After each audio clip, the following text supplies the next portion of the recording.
आ जाइए, आप आ जाइए, घबराइए नहीं, सब अपने ही लोग हैं। ये इसे एक परिवार की तरह ही समझिए, घबराइए बिल्कुल नहीं। ये सोच लीजिए कि आप अपने से छोटों को डांट रही हैं बस। क्या बनाएगी क्या बोल रहे हो? कोई कुछ मत बोलिए, अपना नाम बताइए। मैं ये समझता मेरा नाम मनीषा है। मैं इतनी बड़ी होके अब पढ़ रही हूँ फिलहाल। और इस एनजीओ का बहुत बड़ा थैंक यू। मैं थोड़ा बहुत आ गया है मेरे पे, लेकिन और मैम का भी। अरे एक मिनट, आप खड़े तो ये, अरे खड़े एक मिनट, आप एक मिनट, आप वहाँ खड़ा रहिए। अच्छा मनीषा जी, ये बताइए कि आपका नाम मनीषा है, तो आपका घर कहाँ है? माइक पास करिए, माइक पास करिए। V1 395। नहीं, ये तो यहाँ का है। वैसे आप रहने वाली कहाँ की हैं? राजस्थान की। राजस्थान में कहाँ?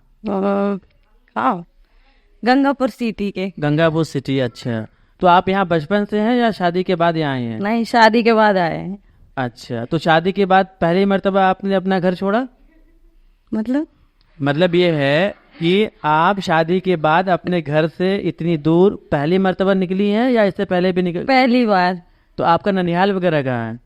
उधर ही है, ससुराल राजस्थान में। राजस्थान में ही है जी। तो जब ये आप पहली मर्तबा यहाँ आई है तो राजस्थान और दिल्ली के लोगों में कितना फर्क लगा?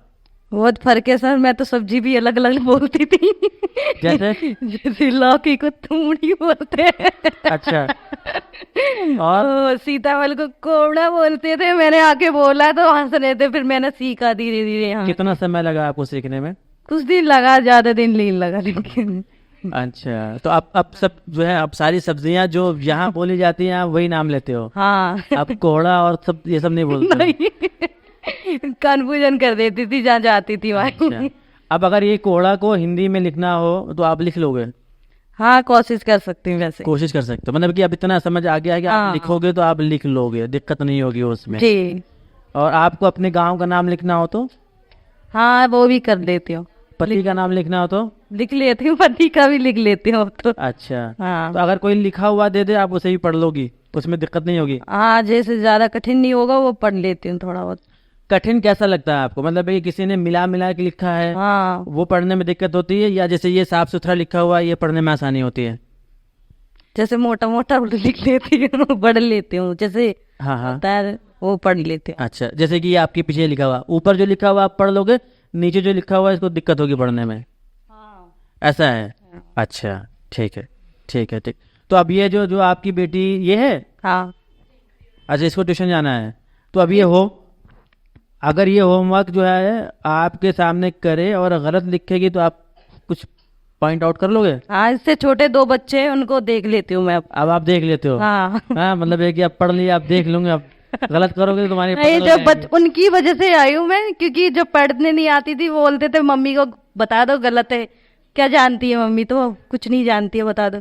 फिर मैंने सोचा जाना चाहिए मुझे। फिर अब मम्मी, उनको डर है कि मम्मी को आ गया, गलत नहीं बता पाएंगे हम। हाँ। ये फर्क हुआ है। तो देखो, अब इतने कितने महीने आपने, 6 महीने में आपके अंदर ये तब्दीली आई। हाँ। कि अब आपके जो छोटे बच्चे हैं उनका होमवर्क आप जो है वो चेक कर सकते हैं। हाँ जी। वो आपकी मौजूदगी में गलत नहीं लिख सकते। हाँ। गलती करेंगे तो आप सही करोगे।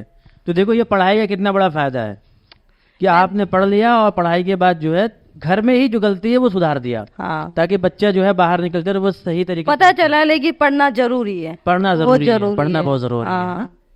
मेरे बच्चे हैं तो बच्चों को देख के लगता है पढ़ना बहुत जरूरी हो गया। हाँ। अच्छा, मैम का है सबसे बड़ा हाथ मेरा। मैंने कितनी बार जाने की सोची, गुस्सा ही नहीं। मैम ने कोशिश बहुत किया मेरे को। सबसे बड़ा थैंक यू मैम के लिए। अच्छा, अब मुझे एक चीज़ बताइए कि जब आप वहाँ अभी खड़ी हुई थी तो आपको ये अंदाजा हो रहा था कि आप जो है 7 मिनट तक यहाँ खड़े होकर बात कर पाओगे? वो तो आ ही नहीं रही सर। तो अभी बताइए, फर्क हुआ ना? हाँ। जो डर था वहां खड़े होकर और अब यहाँ आपने इतनी देर बात की, फर्क है? अब समझ में आया कि डर कुछ नहीं है। हाँ। डर कुछ नहीं है, बस एक बार आप हिम्मत जुटा लीजिए करने की। ठीक है? ठीक है। चलिए, ठीक है, थैंक यू, थैंक यू। इनके लिए तालियां बजाओ भाई।